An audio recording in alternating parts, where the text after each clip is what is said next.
really quick.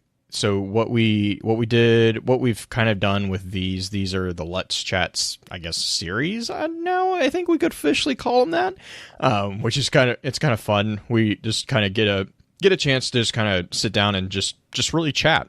So on this one, what we're going to be talking about is the concept of like character development and maybe even some world building, but also like where the like just basically the underlying structure and maybe even some psychology of what makes interesting characters. And I'm sure there's going to be some tangent conversations about other things. But real quick to kind of give everyone just a really informal introduction, because I know half of the people on here you guys might not be familiar with who's listening.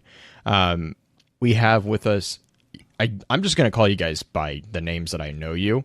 So Inver, that's going to be Josh. And then we also have Kole. And starting with Josh, I'm going to just kind of say, why should I trust anything you say about character development and psychology of personality? Because I don't know you. I've never met you in my life. Such lies. Such lies. I know. I even know where you know him from at this point.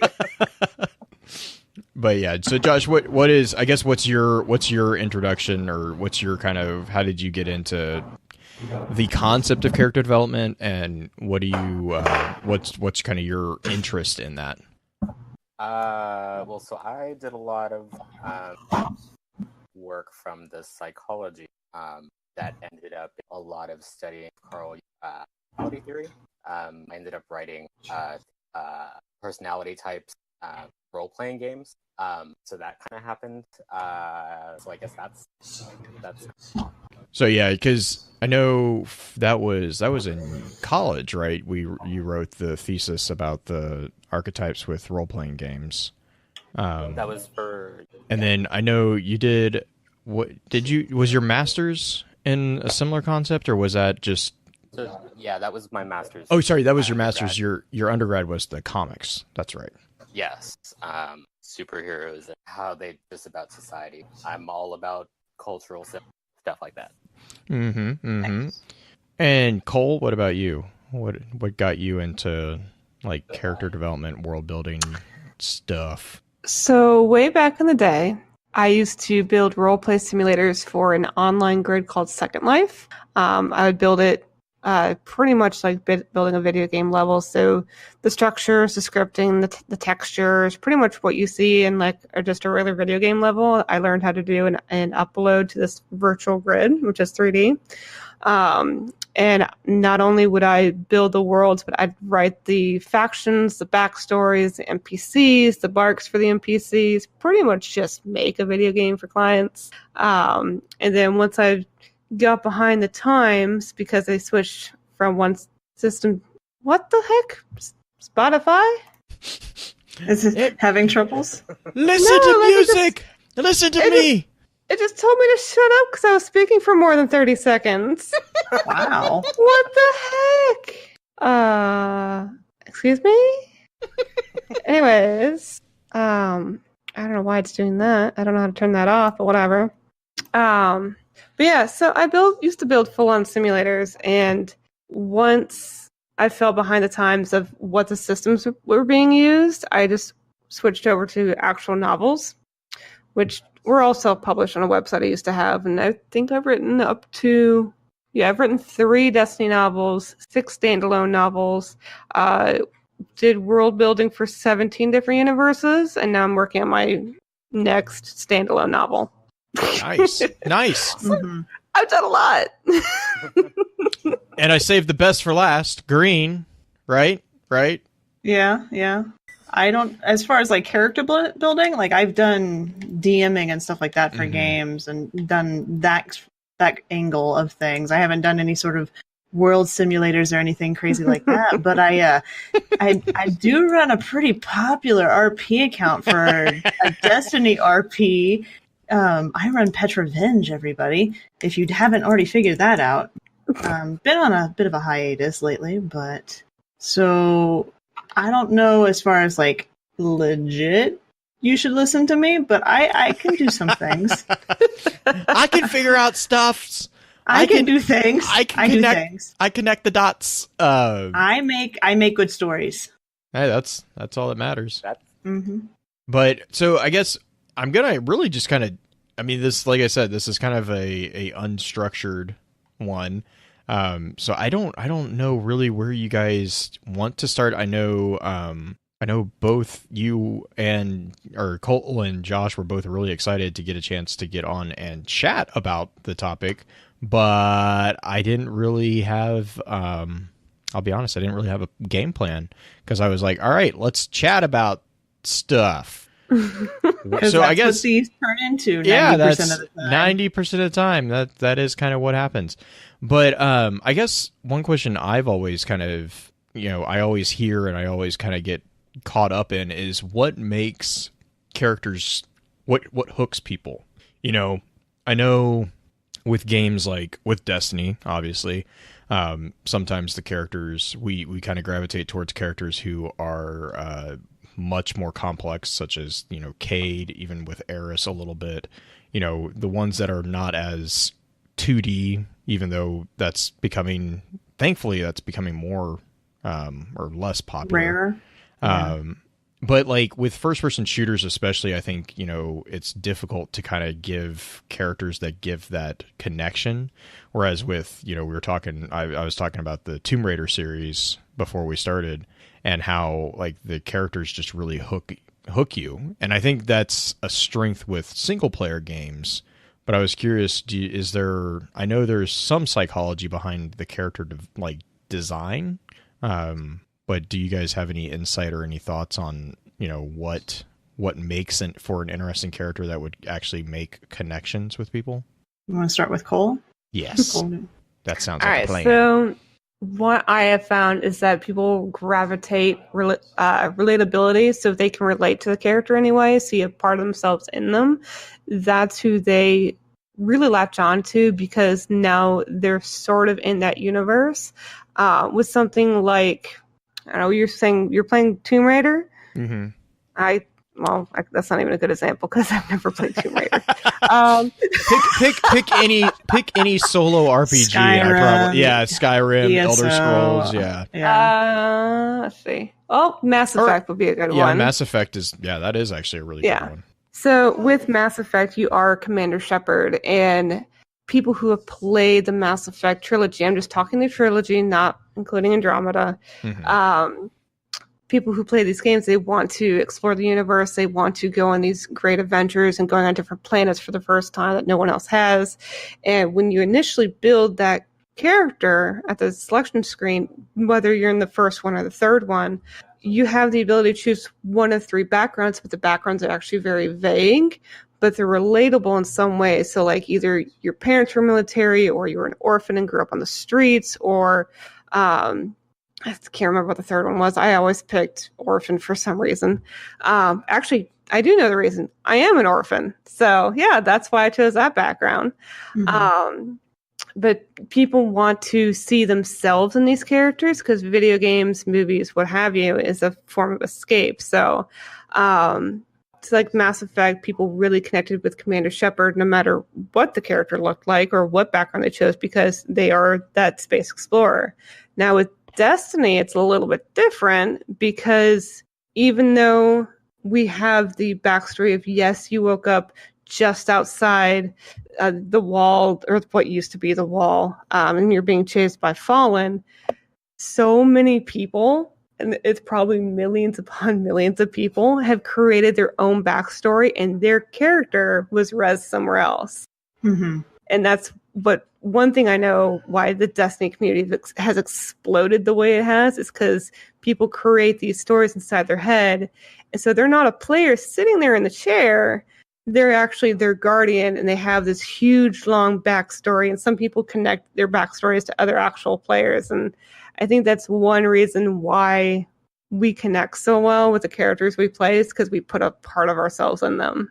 I have some follow-up questions that at some point I want to get to with that as well. But because I want to give Josh a chance to. Yeah, and I have a question regarding that too as well. So, but yeah, agreed. Josh, do you have any? Well, so I guess my feeling of it is from the opposite. I love love this, but I don't really have, like, I have strong feelings about the different shepherds that I've played, but I have those feelings because of the relationships that I had with the party members through Shepherd. Like, I got a feel for how I wanted to be as my epic romance with Garrus, or my fun drinking times with Tally. Like, it's, I don't know, like, because I also have this problem with, like, I didn't get as into Skyrim because I felt like I didn't have a whole lot of that connection with anybody pull me. Like, there was just me and my headcanon as far as what I was doing, and along with all of the quest narratives and everything. But I really need those other interactions, understand my place. So having those really strong reactions, to have strong, memorable moments with those other characters.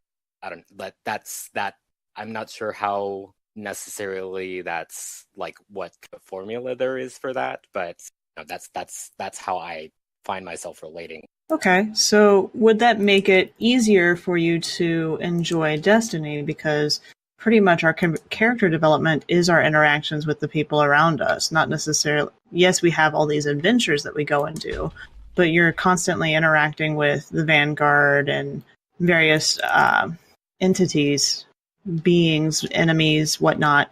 Does that make it easier for you? Like, do you play Destiny? I actually don't know the answer to this one. And if not, what is there a specific reason character-wise for it? Well, for me at least, I don't play Destiny, but that's just a console issue. But in terms of my like MMO kind of experience, like I was big into EverQuest, and like part of it was, I don't know, it kind of had like there was a lot of like bland PCs, but then there were also like built in very very storytelling, massive narrative with the quest, and just having the interacting combined with like interacting with other guilds that I was in, like that helped. While I wasn't like on a role like that, but that having who my character was, like what role, both like mechanically but also within the narrative. Cole, what about you? I know you connect with your characters in Destiny. So what makes it easy for you to do that? Like, is it something, the mechanics of the games, or is it just the adventures that we end up going on, or is it just a self-created connection? It's mostly self-created, because I'm actually really unhappy with how Destiny starts you as a character. I actually went back one day because I was really bored at work, and I rewrote every single D1 vanilla cutscene, including, 4 extras, because I had 2 for resurrecting as a certain class, and then when you meet Mara, whatever race you were, there was a different scene as well. So really for me, I forget what the question was, but now I'm going to go on a rant. Connecting the character to myself, it is a form of escapism for me, and I love exos quite a bit, but there's no real information on them. Yeah. Really? No, I love exos. They're fantastic. But they're really good at picking up moats, I hear. Yeah, you get that suction butt going on, just vacuum it up as you're running along. It's great. I was going to say, try to segue that to saying Beard is here, but I don't want to go, hey, speaking of suction butt, Beard is here. I was going to say I feel attacked. Now I feel assaulted. Because I didn't say it, or because I did? Because you did, but that's you know you love it. You know you love it. Right. Anyways, Okay. but because in D1 there's so little about the exos, despite having the Grimoire cards and all that, I wasn't happy with it, so I did create my own story, which then got fan art and then got 3 more installments, and now people call me an actual literal witch dragon. And yeah, so Put that on all your. yeah, it's a thing now. But yeah, so when I log in to my hunter, because I only have the one character, that is me in the game. So like if you ever watch my streams, I'm actually reacting to cutscenes and characters as my character, not me as a player. It's actually really entertaining and fun, I guess. I guess some people like it. But yeah, yeah. a bit. But Cole yeah, and I are actually planning on doing a stream based off of that, essentially, or like a recording of us as our characters, more so than anything. and voice acting through the campaign is going to be fantastic. But I went off on a tangent again, but I guess that's why we're here. But yeah, so being able to relate to the character and be your character is extremely important to me, just because if you're not there to go on an adventure as whatever character you're controlling, then why are you there? That's just my question. Like, why are you there to play video games if you're not going on an adventure?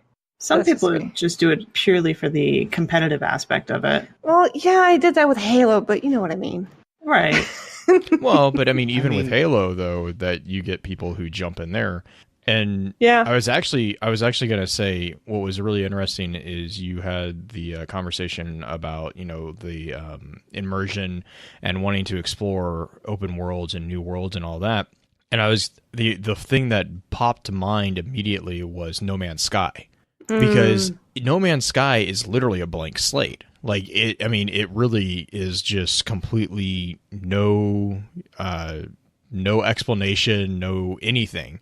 And, you know, I think it was interesting because some people really, like, I absolutely love it. I absolutely just can, it's one of the most relaxing experiences I've had. But I know other people who are just, they got really upset by it. And so I just thought that was an interesting comment that you made, because that was, like I said, that was immediately what popped to my head was the difference between like Mass Effect, Skyrim. You know, Josh, you were talking about Skyrim not having that structured NPC interaction, which I totally understand and I can also kind of respect that. But then, you know, then there's like those three extremes. There's the Mass Effect, which to me seems a little too linear in a way. I don't know if that makes sense. And then there's Skyrim, which I enjoy because it's much more open world. And then there's No Man's Sky, which is just absolutely no structure at all. But like I said, I don't really have anywhere I was going with that, but that was all.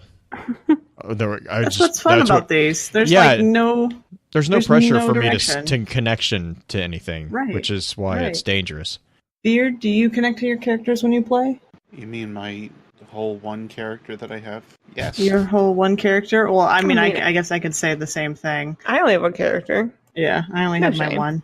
I'm gonna say I only play the Warlock, and I think that there's very good reason for that between the time I take outside of the game and whatnot. I mean, we talked about this, I think, in terms of like if we wanted to relate anything back towards like story and whatnot as well. But when you choose a character class, it really does feel like that character class fits you closer than it probably should.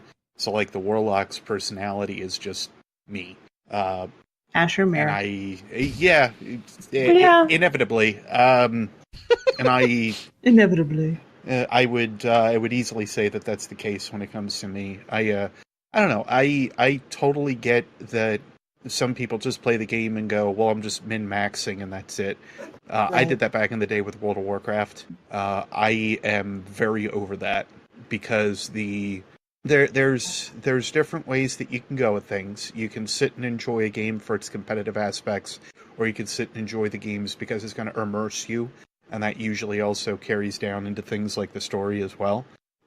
For me, that's what I lean towards anymore, is more looking for a better story. And to plug the video, I just came out with one today with a semi-clickbait thumbnail. Then you go ahead and read the title and you're like, oh, never mind. But it says, Destiny, it's dead. Why talk about it?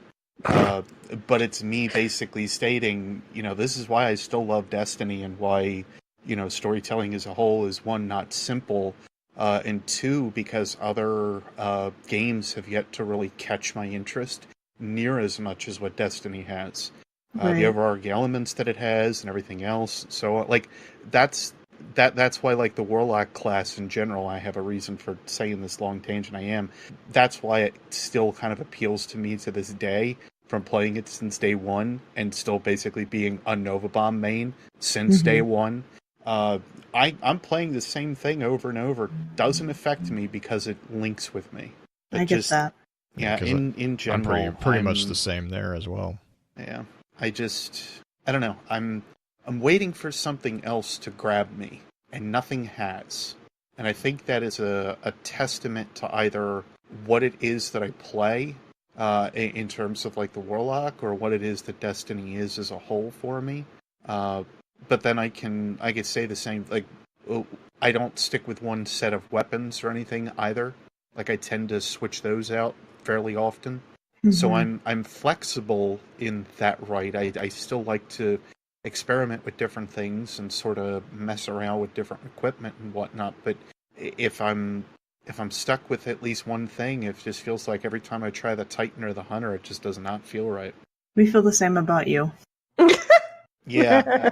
Every time we try a Titan or something, we just always come back to Asher Mirror. So, I mean, I don't... Yeah. Yeah, I mean, Beard does have a point, though, because when I originally started Destiny, I started as a Warlock because I thought they were pretty. Like, oh, yeah, I want to be a space fairy mage thing and third... Oh, my God. Beard, Beard, I am using that in your introduction. You're our best bud, the space fairy. Yes. The space fairy mage. Yes. I hate you all. Have you, Beard? I go down these like inspirational tangents, and then I just get smacked with this kind of crap. You know what? This is on the same level of Asher Mir getting stuck with 2 hunters in his fire team. You all suck. And you know what? You're all gonna die anyway because you're all the hunters in this scenario. I don't care about losing an arm. That's I can't die, Beard. I still voiced your ghost, so technically I'm still your ghost. Oh yeah, I forgot about that. It's all right. I'll just be like Shin Malfear and replace you. Oh. Burn. Ow! My little ghost shell hurts. Destiny Smack Talk has never been so interesting. You know, Beard brought up an interesting point, though, about the archetype or the personality type that kind of drew him into it and has stuck with it. I know Blue is kind of the same way. Blue and I both gravitate towards hunters for various reasons, I think. I don't think we have the same reason for it. But That's probably a safe assumption.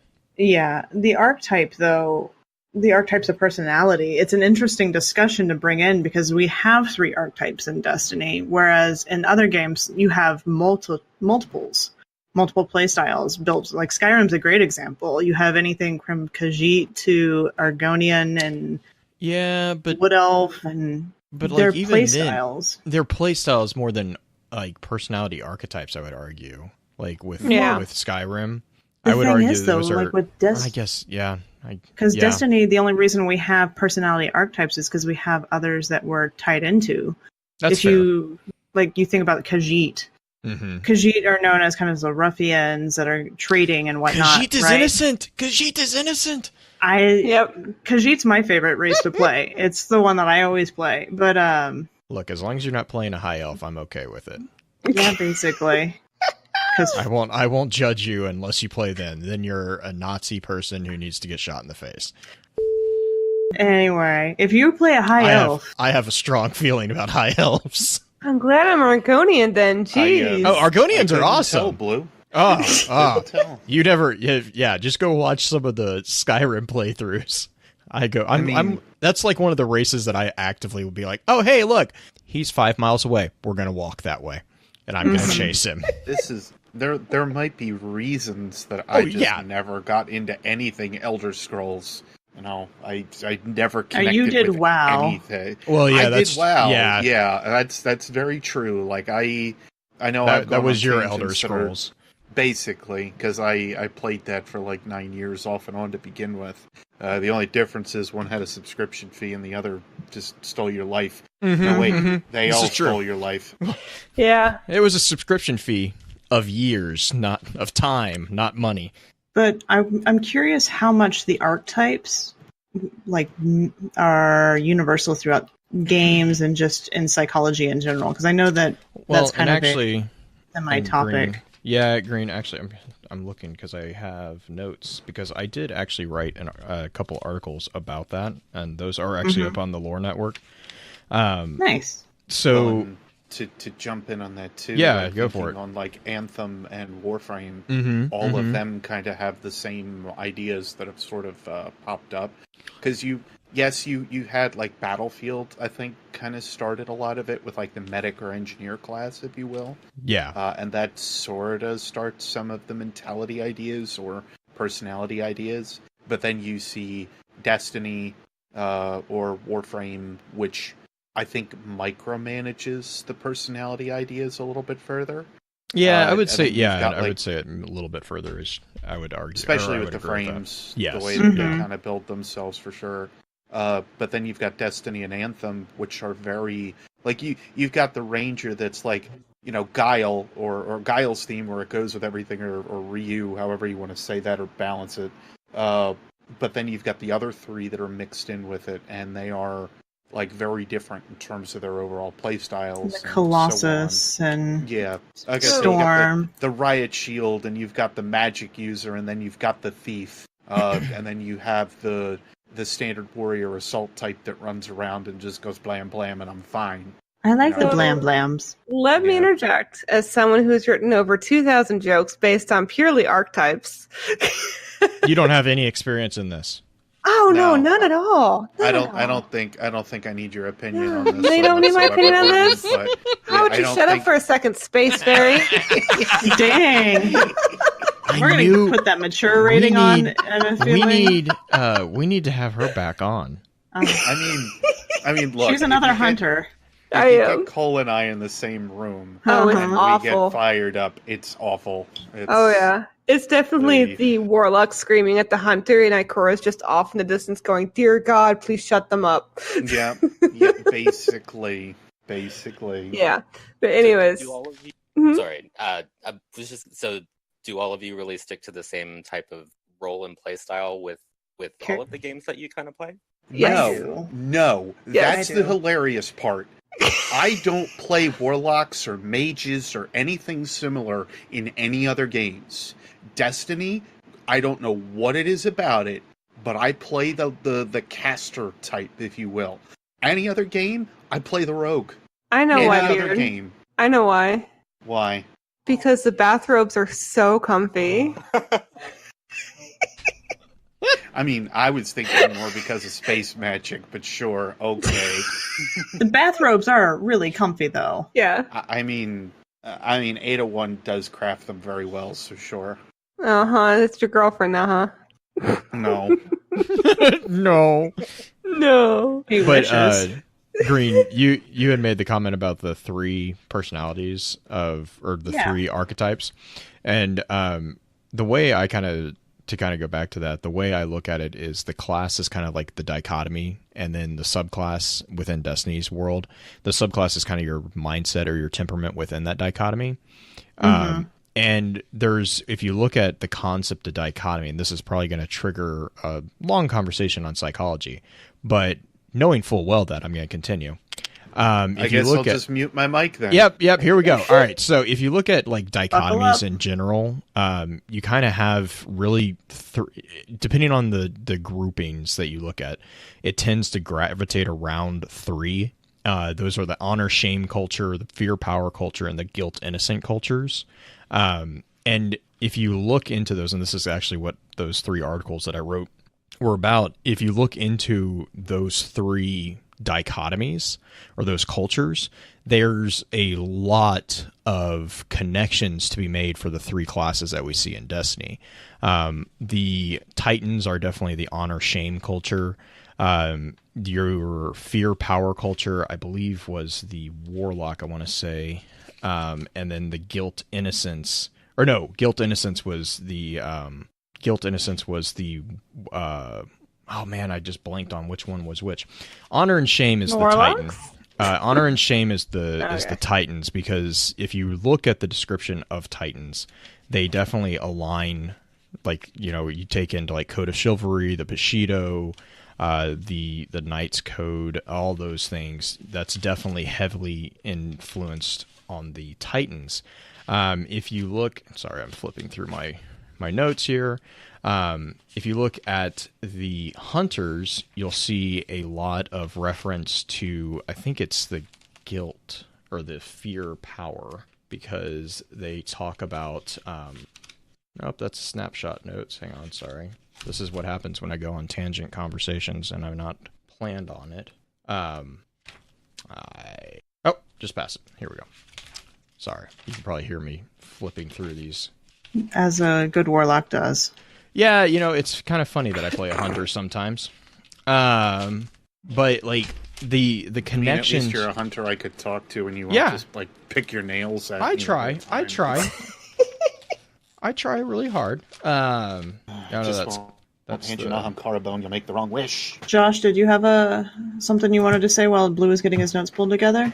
Well, I was just thinking, like the major. So I haven't had like a major ongoing video game that I've been playing for the last couple of years, but I've been this. The bar that I go to has this bar one campaign. That's we're on campaign 3, and I don't know that I consciously made an effort to play something different each year, but I noticed that I have, and that other games that I've played ended up in those same roles. Like the first year, I did the mage thing and was the support caster in the other game that I played, while last year I was the main healer for my group and ended up playing a bunch of clerics and similar kind of sit back and heal other people and let other people do their thing.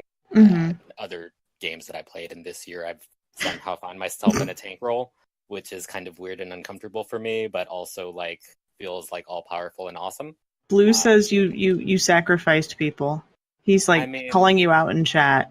I mean, I love that. I mean, hey, I've played healers in like role play games too. I get you. Sometimes they just got to go down. It's for the betterment of everyone. Yeah, it's risk management, and sometimes some people don't need to be saved. Yeah, but I distinctly remember plant monsters being involved in one of them, and a sunlight spell. Did you get eaten by a Venus flytrap? No, he did not get eaten. No, well, I meant you. No, it wasn't me. I get the stories told to me. This is sounding very Diablo-esque. Right? It was a Tomb of Annihilation game, and I wandered off. Wandered off. Oh, yeah, let's just wander off and supposedly heal people, but really we're just killing them for the betterment of mankind. All right, Thanos. Just loot the bodies after they're dead. They were too much to carry. We had to get rid of them. Oh, man. Damn. Some of us would say that might be, chaotic evil. It might spawn that kind all right. I don't know. Whatever. I love that. I just love them. Whatever. It's all right. That's about what I say every time I remake the universe. Whatever. That's good enough. To go back, honor, shame was Titans, guilt, innocence was warlocks, because that's very akin to the Bushido code with the concept of guilt. And then power, fear was hunters, because they view the world in terms of hierarchy determined by how strong or how powerful someone is, and that is included in the control of resources. So if you ever watch Hunters, like the dialogue within Hunters, they always note where someone is in a hierarchy that only they understand. So like there's the whole thing with like the cloaks, right? The cloak is kind of a symbol of where the hunter stands in their society. You have the Vanguard Dare, which is something that only the hunters do, and there's a lots of reasons for that, but it is a unique component for that classification. And that fits into the concept of the dichotomy between power and fear. Similar to the guilt and shame with the warlocks, guilt-shame cultures tend to focus more on deductive reasoning, cause and effect, and every issues are perceived as black and white. Communication is usually direct and usually can be blunt, Asher, and written contracts are viewed as being paramount. So like Ikora on the 12 books about circles, the concept of writing things down and putting it into writing and keeping it permanent, and deductive reasoning, cause and effect, that's very warlock like. And then with type, as a non-Deadly player, what I'm hearing is that warlocks are extremely logical and straightforward, y'all operating Fight Yeah, or pretty flight much. response. Okay. Yeah, I mean it's more like, so like the full description of the power fear is usually it's a culture that in which people assess those around themselves and know where they fall in line according to the level of power. And really the predominant thing that sways the decision is where in that hierarchy the person who is either requesting or commanding them to do something is, or what they can gain out of that, whether that be a loss in power or a gain in power that will affect them. It's not necessarily the concept of the black and white concept of good, bad.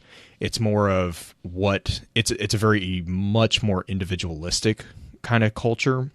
Whereas your guilt and shame, or your guilt and innocence culture that the warlocks operate in, it's not so much good, bad. But it is much more black and white. It's much more contractual. Like you'll see if they are in agreement with someone, if they've entered into an agreement or entered into a contract, they will honor that contract. It's very black and white. They either are going to do it or they're not going to do it.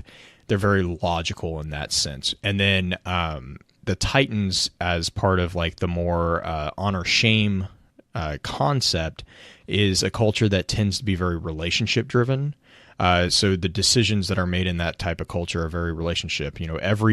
Every movement affects this concept of honor shame status. It's very, very akin to the Eastern sense of the family status. So every movement within the culture will affect where that individual or that individual's group stands within the spectrum of honor and shame. The crucial objective. What's that? But also, they're all Hufflepuff. Yeah, they aren't really good at finding stuff, but yeah, kind of. I mean, I guess they're kind of decent at finding things. I mean, I did find all the dead ghosts in D1. Well, but you're a hunter. You're not a Titan. Mm-hmm. Yeah, this is true. I know. Titans are good at finding something. They're good at finding food. That's true. You do. Have you seen those puppets? They're good at finding the next shoulder charge, more like. Yeah. R1. You're good at finding that button. I just run and do things. I'm glad. Smash. I'm glad that we can ally ourselves over the Titans who aren't there to defend themselves. No, just wipe them all out. Wipe them all out. That'd be good. But let's just say it this way: if there's ever a Titan on this show, they're in for it. Oh, dang. The concept within the honor shame culture is like the crucial objective, where everything else is like, holding to either a contract or gaining or maintaining power. The crucial concept here is to avoid shame and to be viewed honorably by others. So it's very other driven, whereas like the power fear is very self driven, and then the guilt innocence is very it's not really any. It's just kind of an abstract concept of you hold to whatever you've said that you were going to hold to. But yeah, I mean, but that goes back to Green. I was just saying, like, there was actually a really interesting correlation between those particular descriptions of those three cultures and then the worldviews and values that are expressed within the destiny archetypes of the three classes. Like you could technically even see, and I did this on the articles. I'm not even going to try to remember how I did this, but I even broke it down by subclass. And I could show you the different flavors of those different cultures as being reflected within the subclasses. So like the one that I do remember is the Sentinel is very defensive. It's very, very about keeping people safe and keeping people, that's where they gain their honor is through the protection of others. Whereas you have like your Sunbreakers who gain honor by, depending on which type of Sunbreaker, either the mercenaries who gain honor by holding to their contracts or the Sunbreakers who are, within the city who actually defend the citizens. Like there's a very strong, but the underlying concept, and this is why I actually really like the psychology of the classes in Destiny, is the underlying paradigm within each class is very, very universal. However, then you have the overlay of those 3 separate or even 4 separate subclasses in some cases with like warlocks and technically the Sunsinger. you start seeing the individual differences on how that particular cultural mindset can be applied to the world. And that's where, I would argue that while every character has access to all the subclasses, as we can see, there are definitely groups or individuals who have very strong affiliations with one particular subclass. Wei Ning is the one that comes to mind a lot because she technically did have the ability. The punch. Right. She technically could do. She had the capacity to learn how to do Defender, but it was very difficult for her, and she preferred Striker. Like that's just.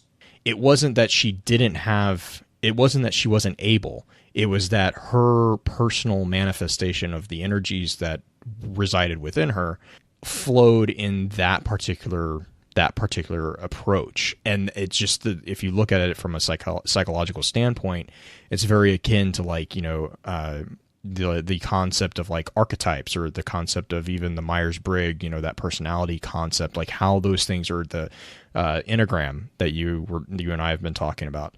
Like the concept of how you apply your worldview in relation to the world that you are viewing is very akin to that understanding within Destiny. And that in and of itself is actually one of the reasons I am so fascinated by Destiny, is because it seems like there was a lot of thought put into those particular things. Or it could be a glorious coincidence, which also is completely acceptable. I think they purposely did that. Because whenever I play video games, I always go the evil route because I can't be evil in real life. I drive like a grandma. My hands are 10 and 2, and I do 300 speed limit. So that's adorable. I kind of want to put you in my pocket now. No, I'm very much a goody two shoes. Like I've never been pulled over. I've never had to go to court for anything. Like very straight-laced in real life. But when it comes to video games, it's very different because I know there's no actual consequences of going to jail, which I just can't do again. Again, yes. But I feel like this is a story that we should hear at Guardian Con. Yep. I feel like this is let's take Kole out. Show her a good time. It was just an holding for overnight. It was just the one time, Yeah, because okay. I did take a frying pan to somebody's head, and I was about to say someone got beaten. Yeah, probably deserved it because he put my head through the wall of my kitchen. Yeah, so I fell back. Yeah, that do it.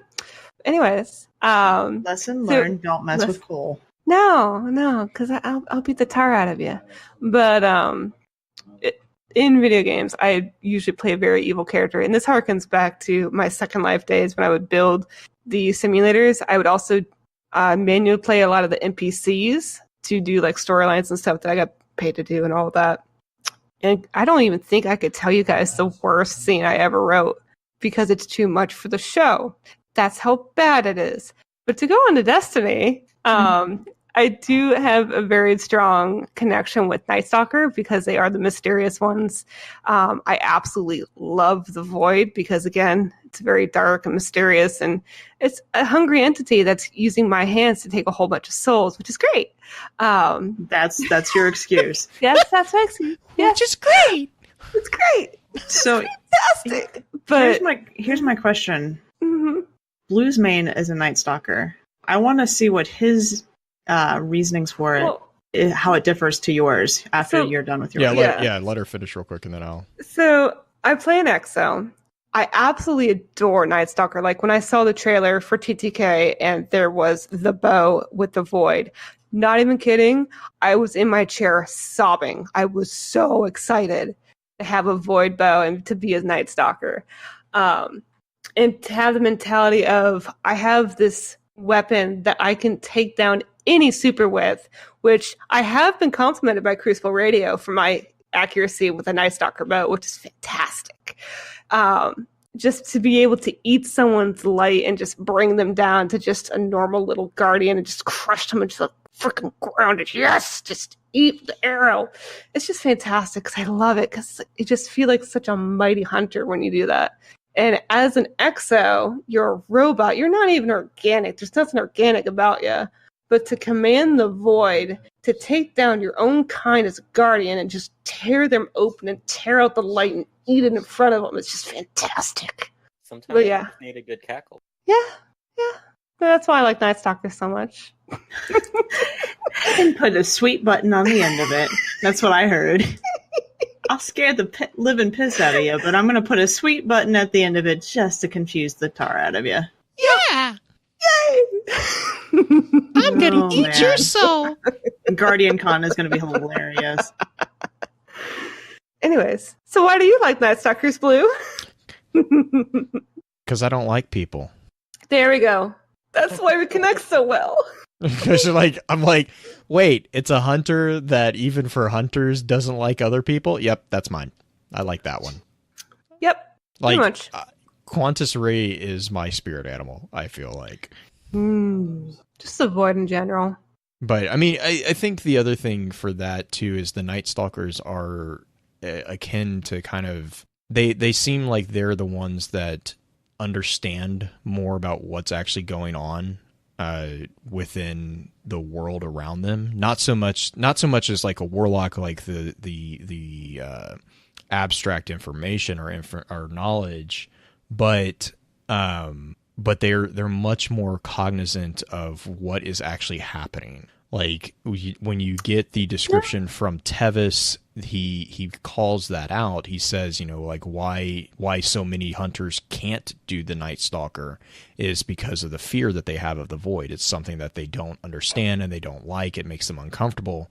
Whereas the Night Stalker who can manifest that, you have that kind of acceptance of this is the way it is, and this is what you have to do in order to, it brings to mind the Nietzsche quote about hunting monsters. And I believe they referenced that as well in D1 about the Night Stalkers, because even other hunters are very uncomfortable around Night Stalkers because they are close companions with that void.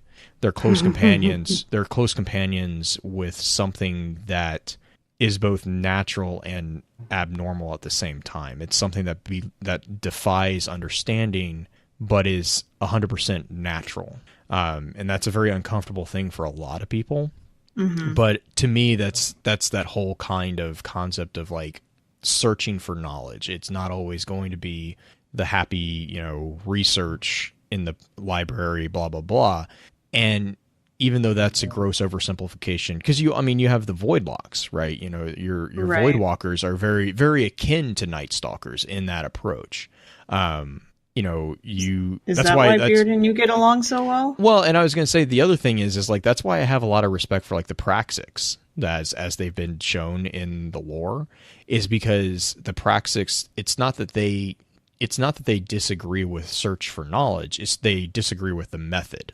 If it doesn't have application in the war against the darkness, they don't see the point of. I mean, it's just fluff, basically. You're fluff. Yeah. I have a bow. I have a bow of darkness. I don't really care what your opinions are. Like, that's why we get along.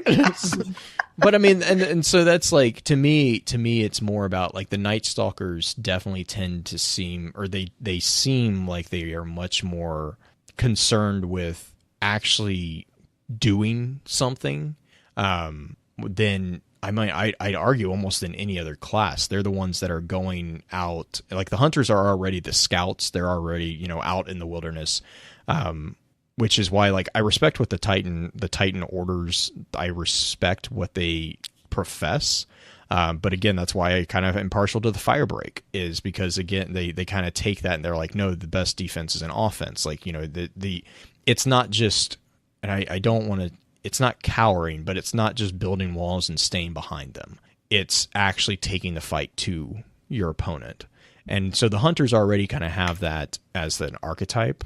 And then the Night Stalkers seem to almost push that even further, because they are the ones that, like with Quantus Re, she has to be constantly reminded to come back to the city to regain her humanity or regain that sense of civilized discourse. And yeah, I think Kate even makes a comment about like you have to reach out to her. Like Tevis was the same. You have to hunt her down and make them come back, even for a short period, because otherwise you don't know what will happen. You don't know if they'll just not ever come. They're 100% comfortable just doing whatever they're doing. They don't require that social contact or context that so many others seem to, and that to me, that speaks a lot to me, because I'm very similar to that. I get that. I get told that a lot. I don't really require to be around people. I'm just as happy being by myself as I am. Actually, I'm happier being by myself than I am with other people. And so to me, that speaks out quite loudly. So yeah, it's not any like nefarious thing necessarily. It's actually more the social the social construct of them. It's interesting because everybody has there's the archetypes, but everybody has their own interpretation as why they choose that archetype or why they relate to it. In the psychology realm, is that just a really common thing when it comes to when you talk about personality or talk about archetypes of heroes and whatnot? I mean, I think so. I mean, I'll defer to Josh, but I think archetypes are exactly that. They're archetypes. They're not going to tell you the individual qualities, because I mean, they're not designed to, in a way. They're kind it's of like, not they're summaries. Astrology or anything. Well, and even, I mean, technically, if you get into astrology or the astrological signs and zodiac and all that, even that technically doesn't tell you individual stuff. It details very general properties of personality, which is why it's so popular, actually. It's very hard to read. You pick any sign from the zodiac, and you can probably figure out a way to fit it to you. I mean, there's some extreme cases in which that's not true, but for a vast majority, you could probably fit at least a quarter to half of the zodiac descriptions to any one person. Like they're written to be general, which is why a lot of people, kind of mock them, is because it's more about the self-exploration. And same with archetypes. Archetypes, as far as I'm aware, I don't think they're designed to like nail down the individual on a specific point. I'll definitely defer to Josh on that, though. My understanding was, yeah, go for it. Yeah, I mean, a lot of that type of stuff, it's just about a very general idea. Like Carl Jung talks a lot about work on dream interpretation, and that's where a lot of talk of archetypes comes in. But like the thing about like interpreting in analytical context or anything like that, it's interpreting according to what that symbol means to the, like, there isn't, like, there's all sorts of things about, like, oh, if you have a relationship with that person, or if you're falling out, gonna lose a bunch of money or something, I don't know. But like, it's like there isn't necessarily a definitive idea or any of that. It's all about how the dreamer is responding. It's coming from them, so you have to get, it's the same kind of thing with like you mentioned astrology. It's the same kind of thing with like tarot cards too. Yeah. I was just doing some research on tarot actually for the invitations. Like a good tarot. Oh, just Yeah. I might be losing my mind, but a good tarot reading might be a good reason I don't have one. Getting input from the what that means. The one time that I did a tarot reading, the lady had strong feelings about her need to go back to school and was seeing all of that in the card, so that nothing, but she got a lot out of it, so good for her. I mean, a lot of them are a reflection of what like you were saying, they're a reflection of what your desire is at the moment, or your greatest fear is in the moment. Right. Yeah. And if you read a lot of like the background behind like even especially modern tarot, but even like the esoteric of like the actual history of the tarot itself, it actually comes out and says that like your entire point of tarot was actually a self-reflection. It was a tool to kind of help guide that. And that's a similar to, you see that with Freud. Freud kind of puts more of hard structures on it, which is a lot of people's problems with him. But the concept is very akin to that whole idea of the individual sees the world. it's very similar to what we call phenomenology. Phenomenological psychology is very, very concerned with that. It's the idea that everyone perceives the world from a particular stance, and that particular stance is unique and inescapable. You're never going to achieve a like pure abstract view of anything, because in order to see something, you have to perceive it, and in perceiving, you are taking a stance. You're assigning the structures that are already like you pre-learned. Well, you have to in order it as well. Yeah, like in order to view something, that implies that you are looking at it from a particular point of view. You're never going to get, the perfect 360 degree God's view of something. You're always going to have like the rose-colored glasses. Right. You're always going to have a tint of something. I will say in that and class, I noticed, at least when I was playing Court in my stats procedural attentive, and when I moved classes, then I had to be. I started. Now I want to be. Yeah, sorry, you're breaking up a little bit there. Sorry. No, you're fine. I think you're saying basically to I think I caught most of that one, but you're talking about changing classes in the role playing games and like how that. Yeah. Okay. Yeah, in terms of and I think part of having that feeling of being comfortable with doing that and having a different perspective on the game world had a lot to do with the kind of action that I wanted to take. Mm-hmm. Like just the kind of life experience that I was having in general just forms the way that I wanted to put myself out and gain experience. Well, it's kind of like what Kole was saying, how she likes to play evil characters because she doesn't do that in real life. She can't do that in real life. Nope. Just reminds me of just those moments when you feel super, super weak. You want to play a big, strong character, or you want to play a powerful character. And granted, video games and role-playing games and stuff like that, your goal is to eventually get to be a powerful character. That's the whole point, as well as tell stories with each other. But it's the interesting concept of how is that going to interact with everybody else, and is it more of a desire that you're going to get to that point, or is it a need that you're fulfilling something that you hadn't had in your daily life? Are we reaching out to play our characters because we need it to help balance us? Philosophical questions ish. I mean, I think there's a big part of that involved, but I think there's also I think it kind of goes both ways.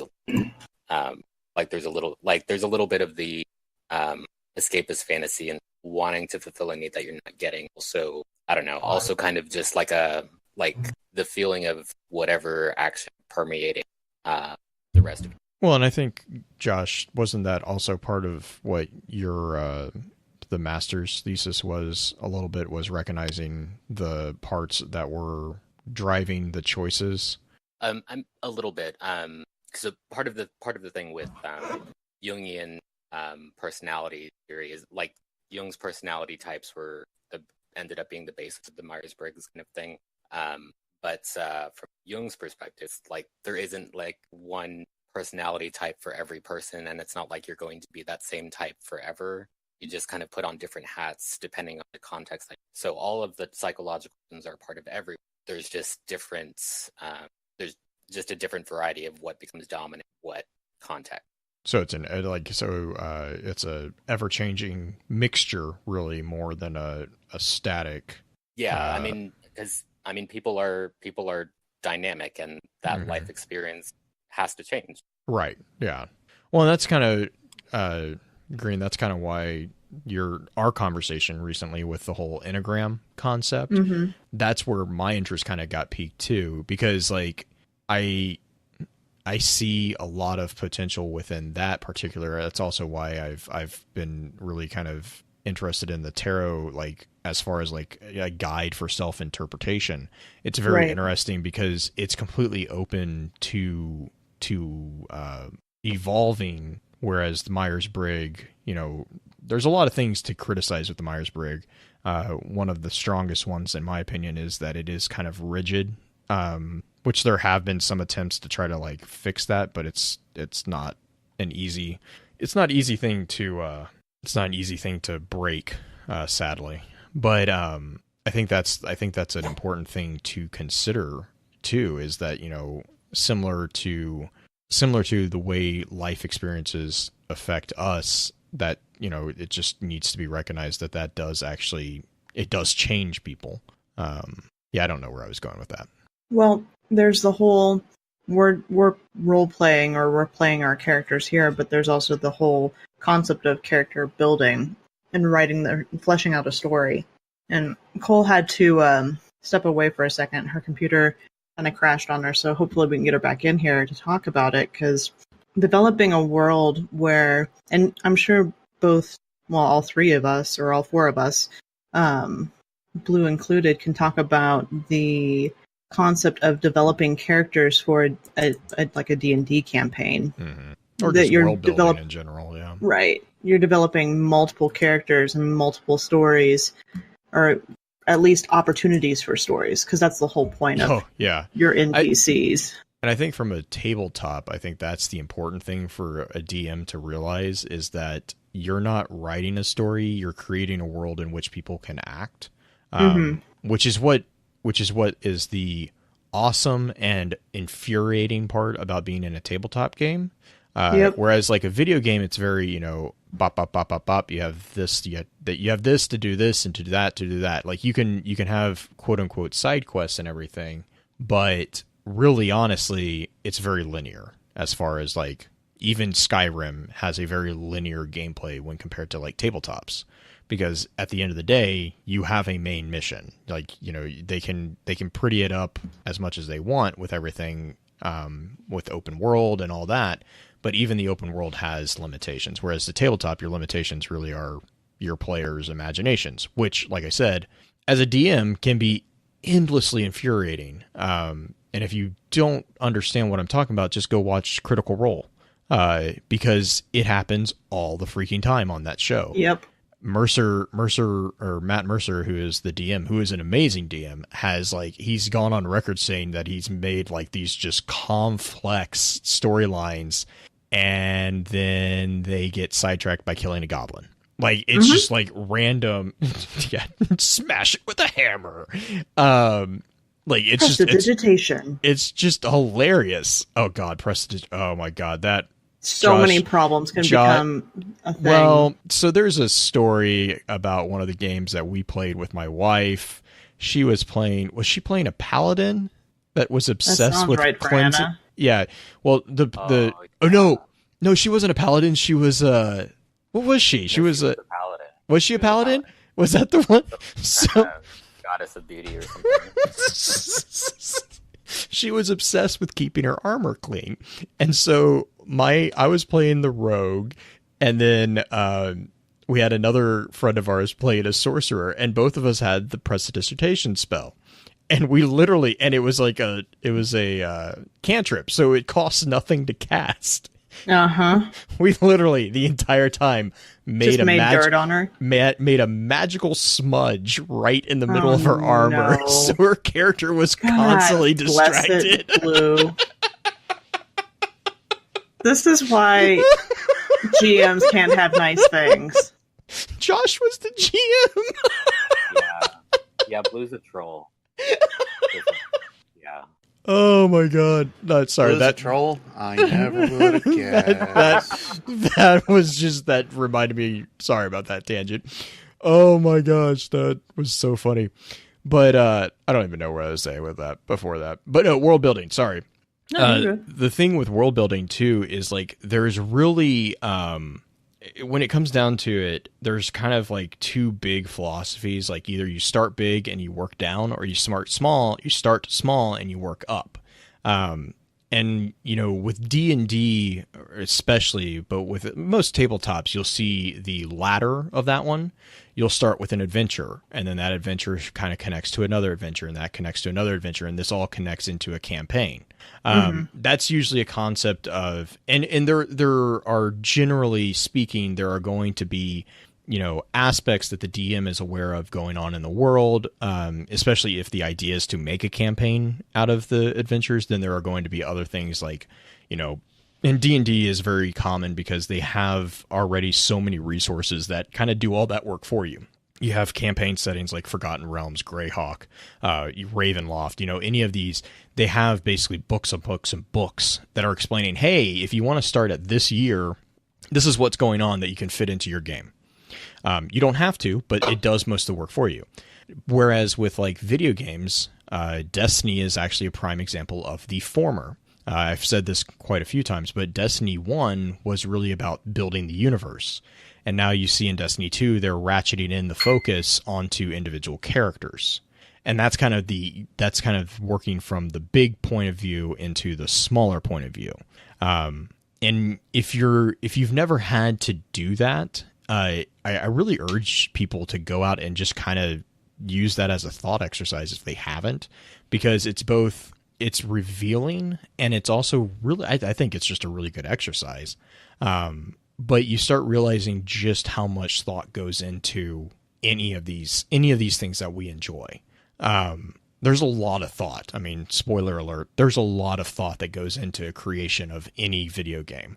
And especially from a story point of view, I'm not just talking mechanics and balancing. I know that's kind of a sensitive subject today, but that yes, that is immense. And I don't mean to detract, but from a story point, world building, regardless of which approach you're going to take, it does require a lot of forethought that, quite honestly, we're probably never going to see. When you play a tabletop RPG, as a player character, you're really in kind of 100% control of where the story goes. Whereas the DM is most of the time, they're going to be in control of how the environment reacts, but it's much more reactionary. It's not a very proactive thing other than, the very initial hook. That's about all the DM really has, I think, in my opinion. That's all the DM should have as far as a proactive piece. Everything else in the DM's point of view should be reactive. Now, there's like precautions that the DM can take, again, that are behind the scenes that influence things, that give flavor. Right. But in my mind, a good DM, a good role-playing game, on a tabletop, you're going to always have a DM that's good thinking on their feet. Like they're going to react really well. Whereas with a video game, the player is reacting. It's a flip of that. You are in a story that is being told to you, even though it may feel that you are experiencing that. The story's been laid out. The story's been already. The people who are writing the story know where it's going to end.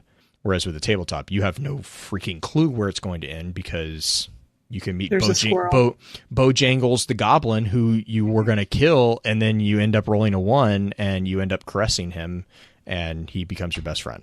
Yep. That we ended up killing anyways. But that wasn't the point of that tangent. So you were still playing with Critical Fail. That's fun. Oh God, I don't. Josh, you can play without critical. I have never even thought about that. You just don't have as much. That takes all the humor out. Right.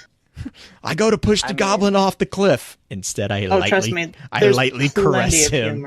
Everyone is uncomfortable. I mean, sometimes you just need to do kind of lighthearted things like that, because like the party encounters some kind of weird, creepy demon thing in a crevasse, and someone decides to feed a couple goblins to it. Listen, that's still and the DM is like, that's not part of the option wheel. What am I supposed to do with that? Well, we had these goblins and they needed to get rid of. I'm like, even for my character, that makes me uncomfortable. Oh, I forgot about that one. Oh, man. Be careful selling your soul, kids. It tends to go bad. But that went dark. Also super fun. Yeah. Again, though, that's the fun in games, right? Is we get, and I think that's also kind of where you get the connect. We've kind of been talking about that too, but that's where a lot of the strong connection to characters, I think, comes from. Is role playing. One of the big things with role playing is that it encourages people to experiment. It encourages people to try things that maybe they don't feel comfortable doing in reality, which is you see a lot of that in today's world now that the kind of the pariah of role playing has been kind of debunked, which is thankfully not. It's more uncommon to have someone who's uncomfortable with role playing now than it is to have people who are aware of role playing, which is not always the case. But with that kind of paradigm shift, we also see an increase in using role playing as a way of coping with stuff. Like, it's a way to teach people how to be social. You know, a lot of schools will actually have RPGs in a sense to educate kids on what to do in this situation. You know, it's just that again, that it's a safe creative environment. writing classes. Right. It's a safe environment in all which the time. you can kind of push the boundaries of what you're technically, quote, air quotes here, allowed to do or expected to do in a social norm.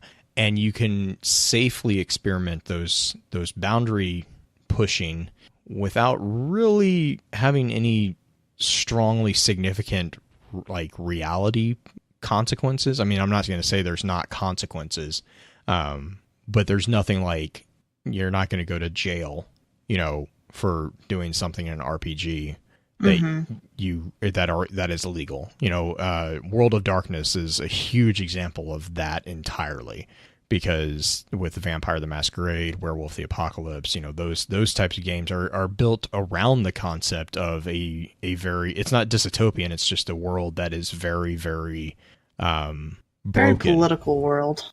Yeah, Vampire the Masquerade is very political. So is Werewolf, depending on the DM. It depends on, well, it also depends on which clan you go with. I mean, it can be, Right. it can get there, but I mean, Vampire the Masquerade is 100% political. Mage is, you know, that entire world. I actually really enjoy World of Darkness. Bloodlines 2 looks amazing on a random tangent. But you know, World of Darkness is there, and then you have, you know, like Shadowrun. That's a whole different ball game. Ravenloft, you know, all these Call of Cthulhu, all these darker themed RPGs they're built with the intent to put you in a situation that is A, not realistic, and B, it's also not expected for you to respond as if you were the person you are. You're not the player, you are the character. Like, those types of RPGs really push that. Whereas D&D, you can kind of, you know, fudge your way where you can keep your personality in the player and the character. In, you know, Ravenloft and in Shadowrun especially, there is no room for that. You have to embrace that paradigm, and I think those are really fun because it forces you out of the shell of normalcy, and it makes you kind of break your. It's a thought exercise in breaking your natural tendency to view things a certain way. I agree with that. Beard, have you ever done any tabletop game? I mean, D&D, Warhammer, at least those. Warhammer is, yeah. Yeah, I'm gonna say Warhammer 40K. That's a good old pastime right there. Yeah, that's wholesome fun, right? Yeah, it's completely wholesome fun. Totally all the amounts of how often do the dark elves overtake the everything? Ring the pain bell. Oh, good grief! How many times do I have to get blood for the blood god? Oh God. I feel like every time I go to play something with Warhammer 40K, it's just gonna be Zeech was here. Anyway, like I said, I played a whole ton of. I have done a whole ton of D&D campaigns at least. I have quite dabbled in and no longer own my sets for Warhammer 40K. But D&D was always a great time. That's for sure. Chatting about Grimdark? No chatting about Grimdark. It's so much fun. I've never played, so I don't understand. Well, and B, I just know how much it's going to be a freaking tangent. But you played World of Darkness though, right? No, I haven't. Oh, you have. You have. Oh man. Oh, that's so sad.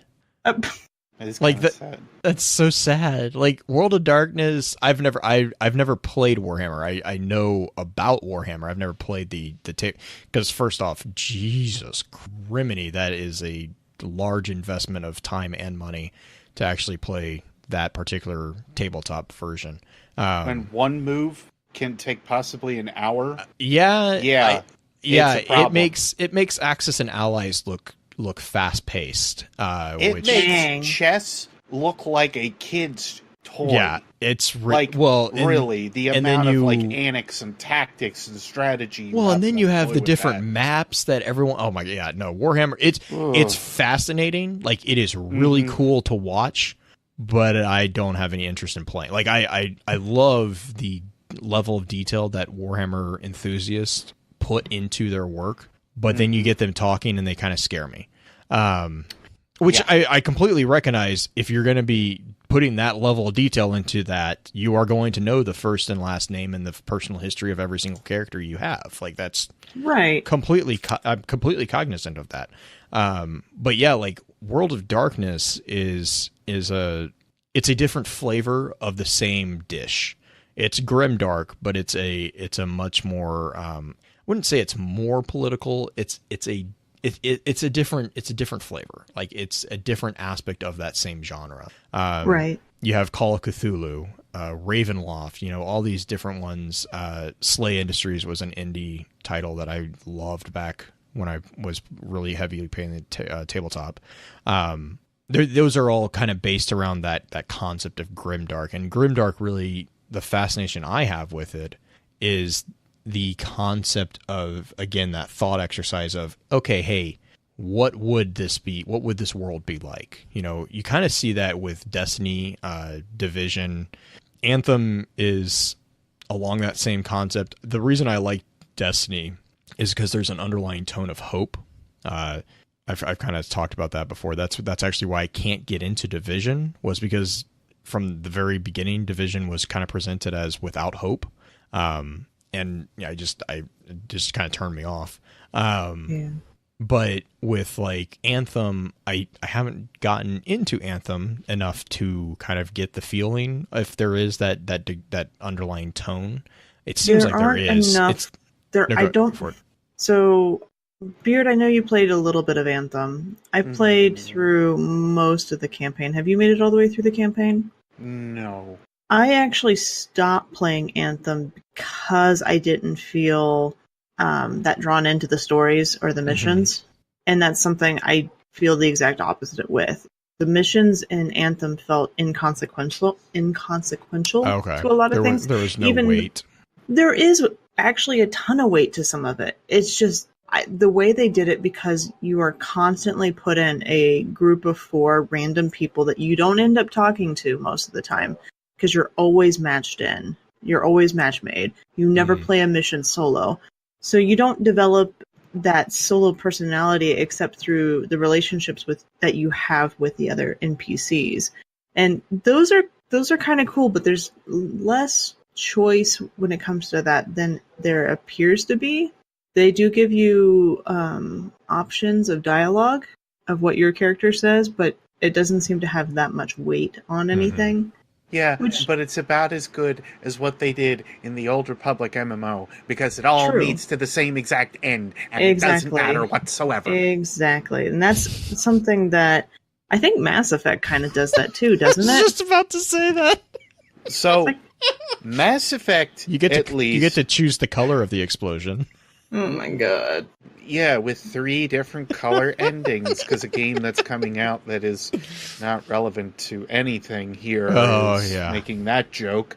The big thing about Mass Effect's angle, though, even though they all kind of like group together, at least in some ways, they take slightly branching paths or slightly branching means that they can go.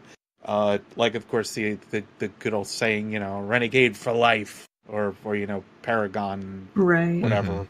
At least they have that, and even if I were to look at like the choices that you make in the Old Republic, even if I were to choose like the good or the Jedi side of everything, if I were on Sith, it literally doesn't matter. It literally makes no difference. When I started to see most of that same thing happen with Anthem, I was like, I'm out. That's it.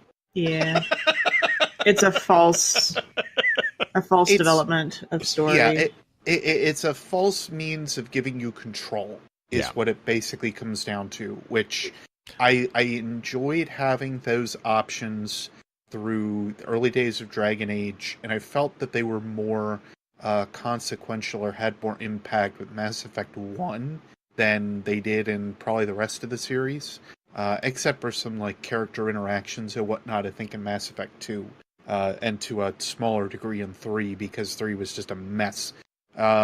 So what about... Sorry.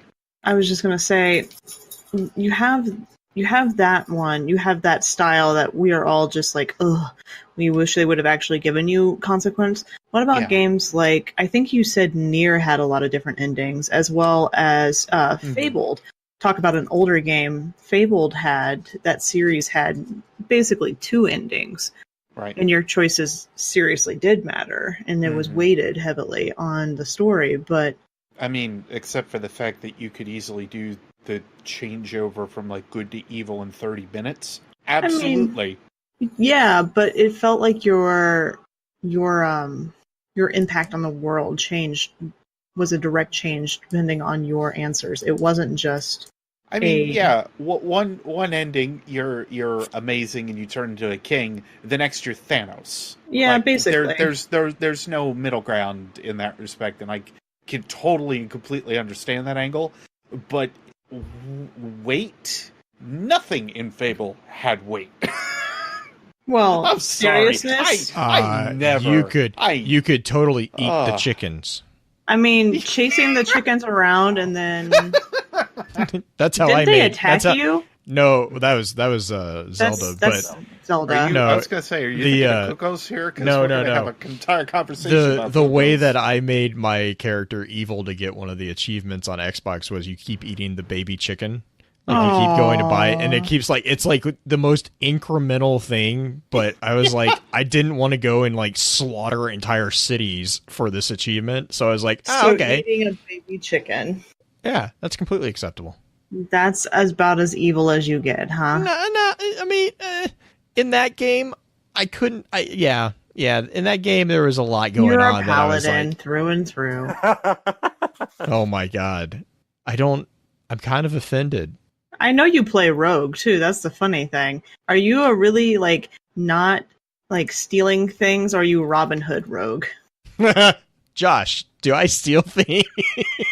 Are you? Oh god, I'm sure you have a backpack, a giant freaking backpack. Are you like the cabbage collector in Skyrim? I'll put this: like my own party's not safe for me when I play my rogue. I'm like, oh, that's a shiny, mine. Look, you're not looking. That's mine too. What's that, Josh? One time he stole a tub of lard. That was hilarious, and it totally paid off at the end because I could. And did you slick the floors so that everything trips? Please tell me you buttered the floors. I want to know if you buttered the floors. It turned out that it was a never empty butter jar of lard. No. I had a lot of fun. And then we found was that how I got the griffin? Yes. Yeah, okay. I don't think we ever got to do anything with it, but yeah, there was an item of wondrous power inside the lard. Oh my god. Look. Talk about adapting as a GM. Oh, Josh is amazing at adapting as a GM. I'm not going to ever say anything bad about that. My goodness. Yeah. Good times. Okay, how do we segue back into character choices, character development, character... I mean, to be fair, that was a lot of character choices on my part. Right, choosing to troll your GM. Endless. I'm pretty sure I entertained my GM more than I trolled him. I trolled the other players continuously. Right. They also figured out that's why you don't play a game with me on Roll20 where they can't see me chatting with the GM the entire time. Oh, God. You're wanting to start a campaign there, too, aren't you? Beautiful. Oh, no, I don't like Roll20. I like Arpel. Arpel is a different... That's play by post. Okay. But, like... that's again, I think that highlights, for me at least, why I love RPGs, is because RPGs are much more friendly to that kind of... that silliness, but also kind of unique creativeness. They really promote it more than anything, because that's where a lot of the RPGs, at least tabletop RPGs, that's where they get the infamy or the rapport with the player base. Is because the good ones will allow you to do those just like crazy harebrained theories. You know, D&D is one of the ones that as you get more powerful, it actually in a lot of cases restricts I think you. Well, no, actually I think D&D, if you're familiar with the system, which 5e does a lot better than 3.5, as much as I love 3.5. Min-maxer. You have to, yeah. I mean, I'm not gonna completely disagree with you. You just like 3.5. You had to be very intimately familiar with the way things synergized. I'll say that 5e is much more forgiving for people on that front. But like what I was gonna say is like D&D is one of those games that as you get more powerful, it actually can get more fun, because you stop worrying about the mechanics and you start more focusing on like the story and like what is going on, you know, with the world and all that. And especially if you have like a great GM, which we thankfully have always had in one form or the other, they promote that and they encourage it, you know, and I think that's where I've always found a lot of enjoyment out of those. Whereas with like linear first person shooters, it's kind of more difficult. It's not impossible, but it is a little bit more difficult. So I kind of know the answer for this. But for both of you, tabletop is obviously a lot easier to immerse yourself in some respects, but is there any character on any other gaming platform or gaming type that you really felt connected to? Like, what made that character the one that you chose as like, this is somebody I can really enjoy role playing as, or being, or participating as them in the world? Josh, do you want to take that one? Well, for me, I mean, like my main character, my EverQuest, his name was Ember, and I don't know. Part of it was just the community that I had with my guilds, being able to, I don't know, really get in sync with other players in terms of play style and getting really good at the skills of crowd control and being able to respond to what the rest of the party needs, and feeling kind of masterful at that. Like there was that kind of player experience of that kind of feeling, but then also like I guess that kind of fed in the headcanon that I had for character from, and goals within the world were just by having that kind of mastery of the place. And that's always kind of okay. Blue, what about you? So like I don't know, like to be honest, I find it really easy to get into a lot of the RPGs that I play on consoles. Skyrim or Elder Scrolls is definitely like one of the ones that it makes it really easy because it's that open world aspect. But like No Man's Sky was another one where it's just, again, that one actually is super easy to get immersed into, because there is no, like, you wake up and you're like, your character doesn't understand what is going on.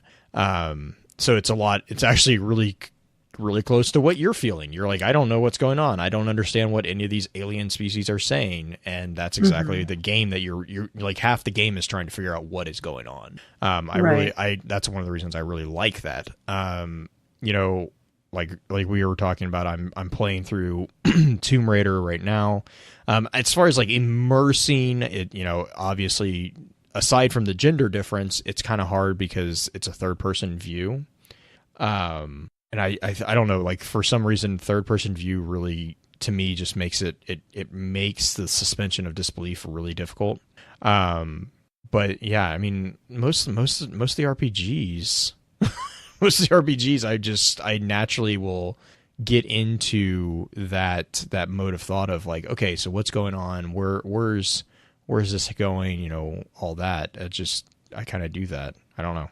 I know that's not really a great answer, but That's okay. How I is just Laura? go for it, Josh. How is your experience as Laura? What do you? oh my god. feel Okay, by so embodying her? yeah. So, and Josh, you and I have had this conversation about actually the first couple games. They have done an amazing job with this remaking and kind of reimagining of the series. I'm constantly blown away by some of the stuff that they make you feel emotionally. Because like with the first game, you really get to you experience the development of Laura's character from like an innocent into the beginning of what would be the Tomb Raider, right? And now, and I think we're in the third iteration or third title right now. You know, Shadow of the Tomb Raider. She is much more hardened. She is much more the stereotypical Tomb Raider that you imagine when you talk about Tomb Raider. But what's cool is through that entire process, you have been at all those instrumental steps, whereas before you just kind of got introduced to Lara Croft after she has already kind of matured. So I love it. I mean, I love it. Yeah, I agree with that. I feel like especially with the first the first one reboot game, like it was a lot of I love that game so much because I connected so well with Lara because it was all just like this constant rush of anxiety just running through the damn jungle and like hiding from bears and people the bears and like creepy weird zombie witch people. I don't like it. Like there was a lot of feeling for that and like I feel like even with those kind of like focus perspective kind of games where you're embodying an already established character, like I feel like that did a good job. It did, and that lens of the high of that first title was when you finally did actually get the first kill, and you see Laura, like you actually are seeing her reaction psychologically to it. Like it's legit. Almost, I mean, I'd almost say it's PTSD. Like she legitimately does not want to hurt others, but she's put in like this impossible situation, and it's just like, you know, again, that adrenaline that's just like everything just kind of culminates, and then it's just, you know, a snap of a decision, and it's just, oh my gosh, that still sticks with me, is that whole scene. And then, you know, the second game, she's much more, I would never say that she, even in this one, I would never say that she's 100% comfortable with it. But it's like, you definitely see the development of her character from that first title into this title. And I love it. And I think that's, you know, I was saying that before we started recording. I think the increasing graphics, the more realistic graphics, the cutscenes are freaking phenomenal, but it just really kind of it really pushes that connection with the player, even though I wouldn't say I would technically embody her. It definitely is much more like it makes me think of Assassin's Creed 2, if that makes sense, like with the Ezio arc, like that emotional connection of watching the story unfold was very That's how we watch movies and stuff like that. Right, you right. Immerse yourself in it. Right. And so, yeah, that is very akin to what I have started to feel towards the current iteration of Tomb Raider, is a similar emotional connection. I would never say that I embody them, but I enjoy watching their character evolve over time.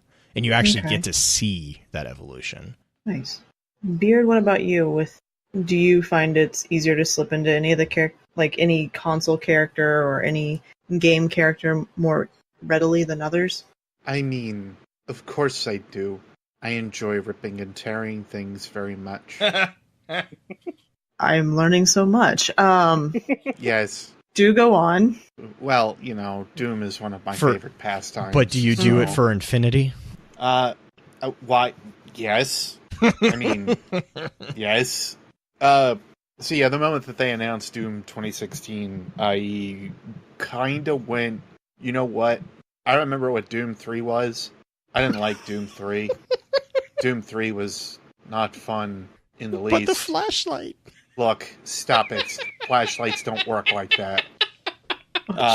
It's like we had an episode where we talked about this. I know! Granted, that was like a year ago. Right. But yeah, like Doom 2016 was one of those titles I had like no interest in because I was like, I already know what they did to this. I'm not even going to bother about it.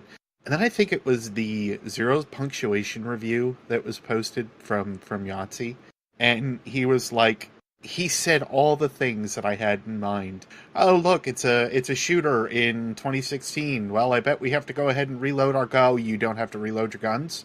Well, I'm sure that most of the gore and the violence has been toned down. You can literally rip things in half. What is this, Bethesda? What are you trying to do to me here? Like, he said all of the things I was thinking. And I immediately started to look into the title a little bit more, and I went, no reloading, arena-style shooting. This feels like old-style Doom. I immediately spent $60. I was like, I'm done. This is going to be my summer. And it was.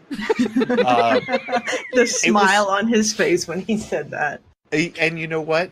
Doom Eternal's right around the corner, baby. Uh-huh. But seriously, like, just getting into the character of Doom Guy, like the way, like, I've always liked that about silent protagonists, I think, as a whole. And some of those that even like take a small flip flop on you, which I'll talk about one other in particular from back in the SNES days. But Doom Guy in particular, I think, is one of those characters that you're like, everything that he does is emotive. Everything that he does kind of just like resonates with you because you're basically the character. So even if you get your head blown off or whatever, of course you see that you get your head blown off because everything goes dark. And with the way that he like talks with the characters and whatnot, like he's or quote unquote talks to characters, just the way that he handles himself and so on. I'm like, now that is absolutely what I would end up doing if I had, one, the ability to stomp hell in the face, and two, an arsenal like that, because I probably wouldn't give too many. So like, just the way that all of that handles, I'm just like, yeah, I'm getting into this character probably a little bit too much. But another character that from the old SNES days, that was a silent protagonist, or one of the early ones that I really had like a lot of care for, was from Chrono Trigger. Mm-hmm. Chrono Trigger, the main character of Chrono, is a mute. And you don't necessarily figure out that he's a silent protagonist, because that started to be like a common thing in some RPGs, but then it had a twist with this one. No, he was mute. He one of his character things is that he was a mute character. So the facial expressions or things that he may do were done not as expression of yourself, but because he was mute. But you don't find this out until you end up doing the true ending, in which you find out, wait, Chrono's supposed to be me, right? But then he gets frozen in time in a statue, and it's like, oh, no, he's not me. He's not meant to be me. So, like, all of these little details and tales and the way that they kind of flipped it out on you was very interesting. But, like, the whole time I thought that I was Chrono. The whole time I thought I was like, what that character was meant to be, and that was what I was kind of, like, what I was kind of, like, pushing my thoughts and so on onto that character, because it was meant to kind of be that way. But then I had, later, a little bit later in life, because it really wasn't that long after, I had the same thing happen with a character that was not silent, and that was Solid Snake. Because the way that Snake may interact with the audience or whatnot, I think it was kind of like a reversal in a way. Like the way that Snake acted towards his fellows over the codec calls and whatnot started to kind of flip on to me, and I started to end up like I took on the persona a little bit of like what they were trying to show as this character and how he was. So like my gameplay style started to be affected by that. I started to be more stealthy, or when times called for a little bit more gunplay, I would institute it, or I would try to hide a little bit more.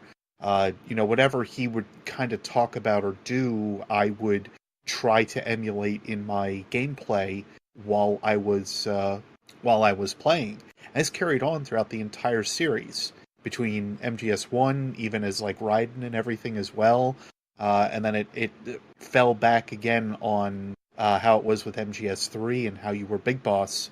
I just feel like Hideo Kojima has a very good means of like how his character becomes you, or that character is you, but it's more the projection of what he wants you to feel while that character's there. Like, I think that's it. He may not be an excellent story writer. He may not be like an amazing director, so to speak, but he is somebody that is a master, I would say, at character, and a master at making you feel exactly what that character feels.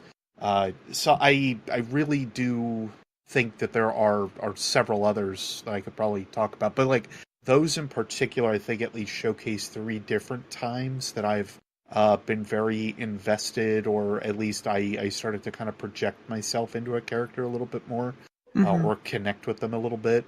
But just between Doom Guy for like the ravenous killing, which no, I don't have bodies in the backyard.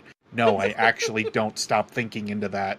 And then also with like the way that Chrono is in Chrono Trigger. And then lastly with Solid Snake or the characters at all. I just think that those 3 showcase a very different portrayal of how characters can be.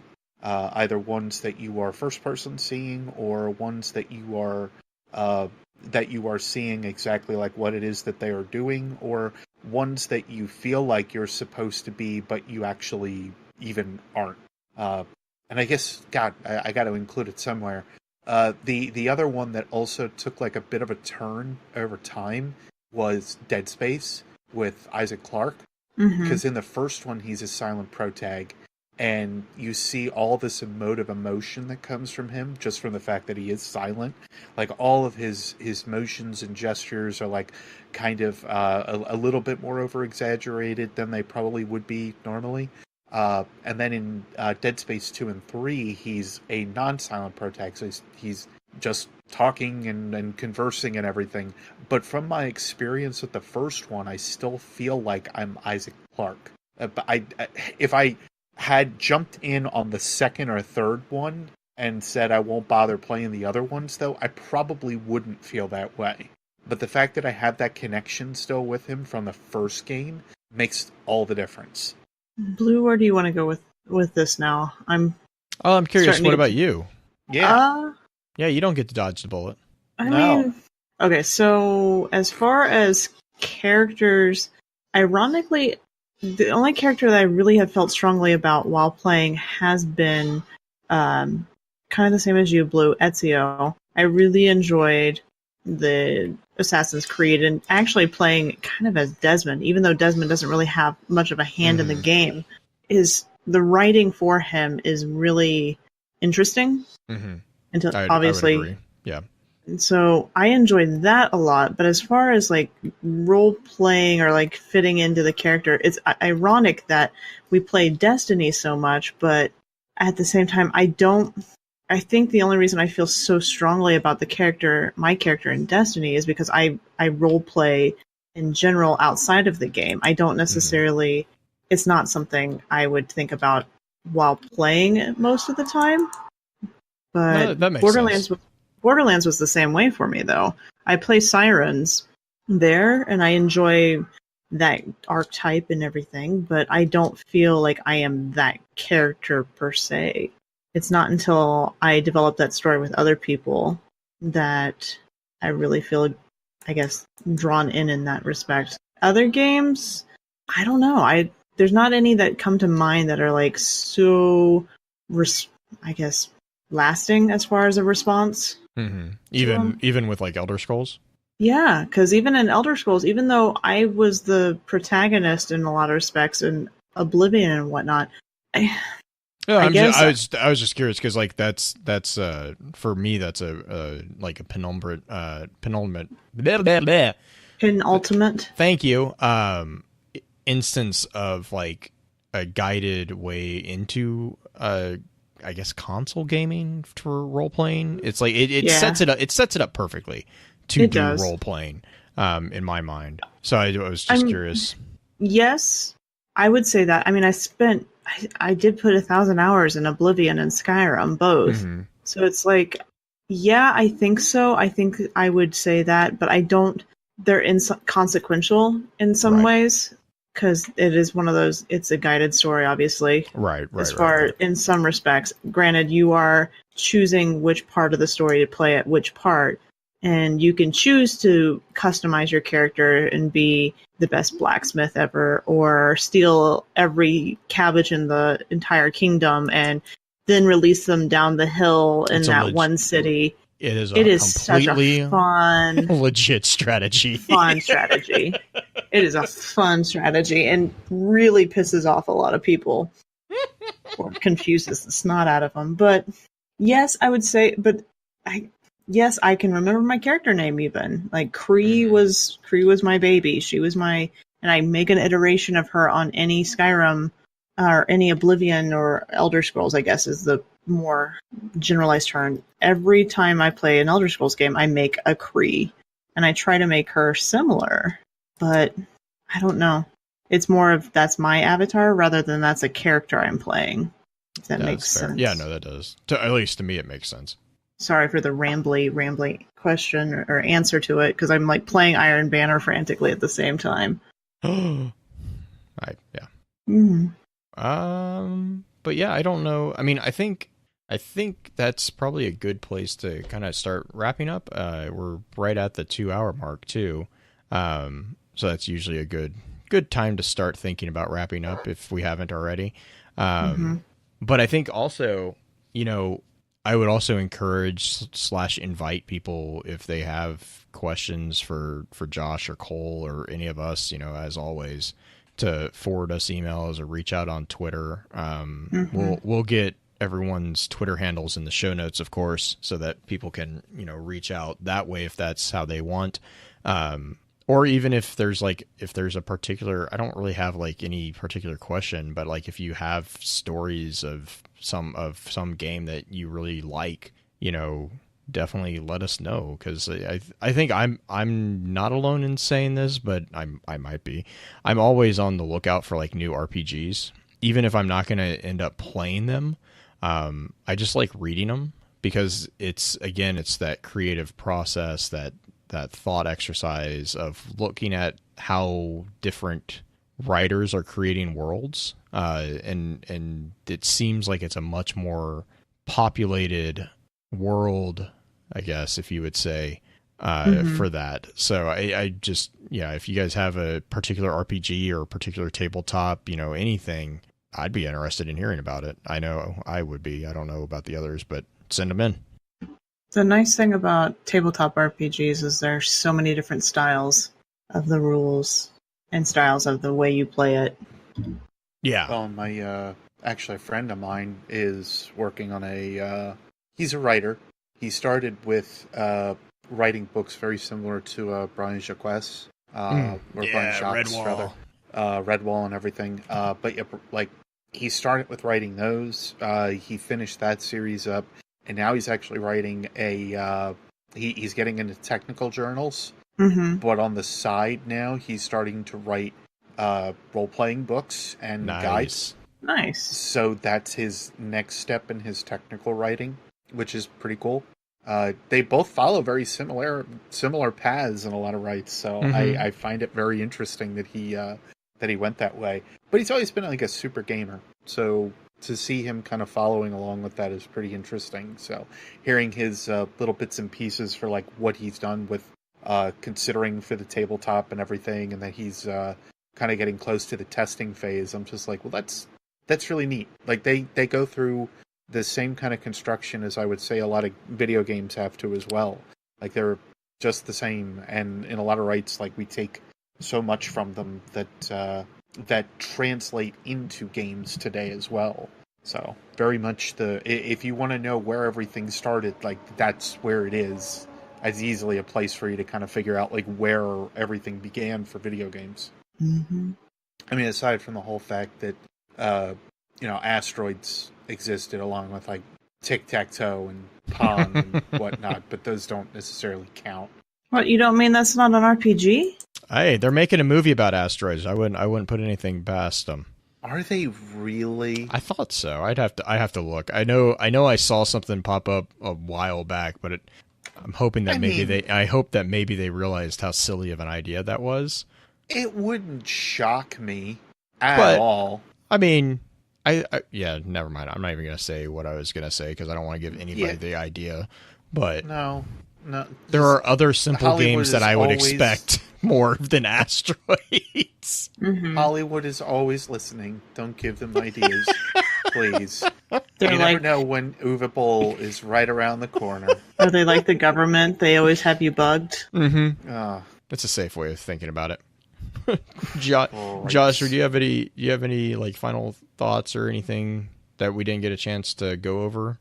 No, I mean I think we've covered a wide range. No, I don't think I have anything to add. Blue. I mean I think that's a great spot to stop recording. Mm-hmm. These are always fun. Yeah, I like the relaxed ones like this.